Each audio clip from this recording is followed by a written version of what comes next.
We're in Afghanistan as we were in Germany post-World War II. That is, for at least a half a century. It has nothing to do with Kabul and state building, nothing to do with fighting the Taliban or proving that we can reconcile with the Taliban, and nothing to do with fighting any terrorist group.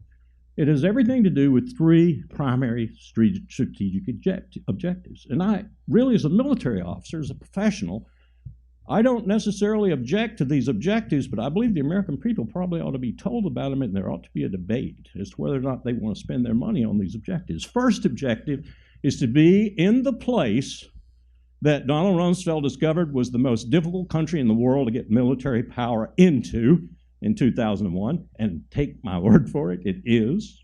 Look at it on a map and leave it there, because it is the only hard power the United States has that sits proximate to the Central Base Road Initiative of China that runs across Central Asia.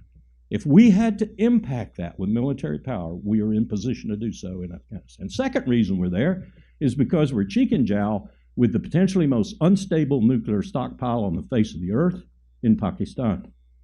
We want to be able to leap on that stockpile and stabilize it if necessary. And the third reason we're there is because there are 20 million Uyghurs, and if the CIA has to mount an operation using those Uyghurs, as Erdogan has done in Turkey against Assad, there are 20,000 of them in Idlib in Syria right now.